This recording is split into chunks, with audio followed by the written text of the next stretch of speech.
Mon nom, c'est Ryan. J'ai 18 ans. Et récemment, des choses étranges ont commencé à se produire dans ma chambre. En premier, c'était que des bruits.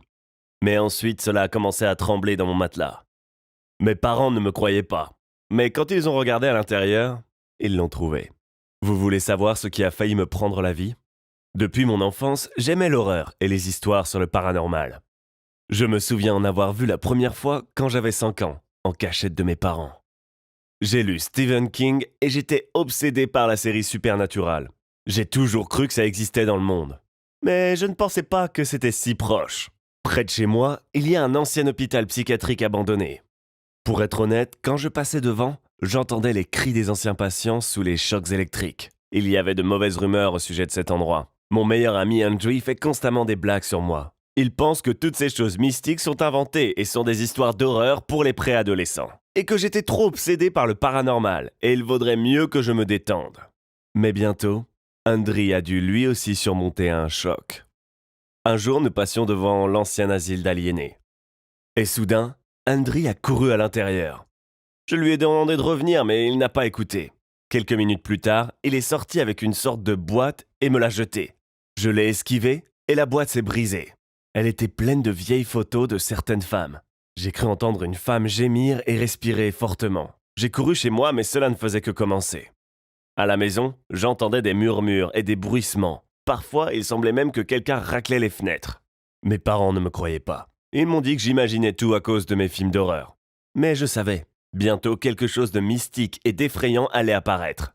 Et ce bientôt arriva. Un jour, mes parents sont allés chez ma tante. Et je suis resté seul pendant tout le week-end. J'ai invité Andrew pour regarder un film. Nous traînions à l'étage et j'ai voulu un cola. Alors je suis descendu à la cuisine et je me suis figé. Quelqu'un d'autre que moi était définitivement là. Je me suis retourné et je suis presque tombé. La porte de la cuisine était fermée. Mais je le jure, je l'ai laissée ouverte. J'ai vraiment eu peur, mais j'ai décidé de ne pas le montrer, pas devant Andrew.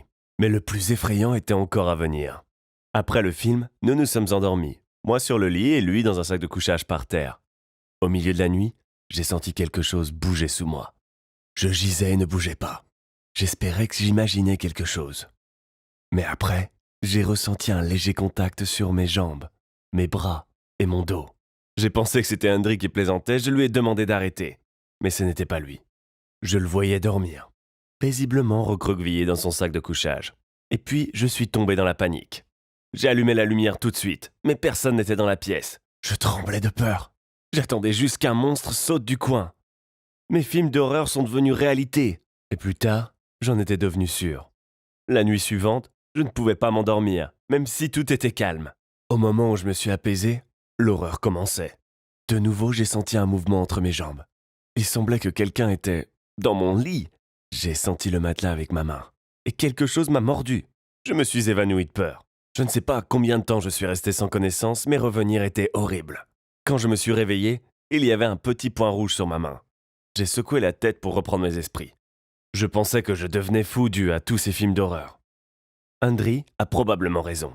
Il est temps pour moi d'abandonner le paranormal. J'ai décidé que c'était mon propre non-sens. J'ai pris le taureau par les cornes, parce que rien n'était dans le lit, ni dans le matelas. Je le sentais toujours avec ma main. Les 4 prochains jours, tout était normal. Même le bruit autour de la maison était absent. Mais ça s'est terminé très rapidement. Je n'oublierai jamais ce matin. J'ai ouvert les yeux et tout était rouge. J'ai couru vers le miroir. J'avais les yeux comme ceux d'un vampire, rouges et effrayants. Puis j'ai commencé à trembler. Ma tête a tourné de douleur. Je me sentais très malade. Je ne comprenais pas ce qui se passait. Peut-être que je devenais tout simplement le monstre qui m'a mordu sous le lit. Peut-être que je n'étais plus Ryan. Je suis un monstre. Mais ce n'était pas tout. J'ai regardé la blessure sur ma main. Elle était presque guérie. Bientôt, il ne restera plus de marques de la morsure, comme moi en tant qu'humain. J'avais l'air de pire en pire. Quelques heures plus tard, j'ai eu de la fièvre. J'ai compris qu'il était temps de leur dire la vérité. Qu'ils pensent donc que je suis fou, mais je ne veux pas devenir un monstre. J'ai appelé mes parents au travail et j'ai dit que j'avais été mordu par un monstre sous mon lit. Je les ai suppliés de me sauver. Puis j'ai ressenti une douleur aiguë dans le bas du dos, comme si quelqu'un m'avait frappé. Mes parents ont dû appeler le 911 et je me suis évanoui une fois de plus. J'attendais une nouvelle réalité. J'ai ouvert les yeux. Près du lit se tenaient mes parents et Andrew. Maintenant, ils vont certainement croire à mon histoire de monstre, sinon comment expliquer ce qui m'est arrivé? Mes yeux étaient encore rouges, imbibés de sang. J'ai attendu que ma mère et mon père commencent à parler. Mais je m'attendais pas à une telle vérité. Il a fini par n'y avoir aucun monstre. Mais quelqu'un vivait dans mon matelas. C'étaient des petites souris. Mais pas les petites et inoffensives, mais celles qui étaient infectées. L'une d'eux m'a mordu et m'a apporté une maladie dans mon organisme. Les médecins ont dit que j'avais une hémorragie, tout simplement la fièvre du rat. Tous les symptômes en sont la cause. Le plus effrayant, c'est que cette fièvre afflige les reins. J'ai eu besoin d'un traitement sérieux et très urgent. La bonne nouvelle était que maintenant je savais que je ne deviendrais pas un monstre. Mais comment les souris sont-elles entrées dans mon matelas? Andri tremblait et a presque commencé à pleurer. Il a admis qu'il voulait juste me faire une blague et a jeté des souris dans mon matelas. Le plan était que je sois paniqué par elles et blâmerais un certain mysticisme. Ensuite, je les aurais trouvées et admis que j'étais devenu trop paranoïaque et que j'allais trop loin avec mon paranormal. Bien sûr, ils ne savaient pas que l'une des souris serait porteuse d'un virus. Andri avait vraiment honte. Il est venu à l'hôpital tous les jours. Maintenant, je me suis rétabli et je suis rentré chez moi. Mes parents ont empoisonné les souris, ils ont même appelé un service spécial. Mais les portes de la cuisine, comme avant, se referment d'elles-mêmes. Et au cours de la nuit, j'entends des chuchotements comme avant. Que penses-tu que cela soit?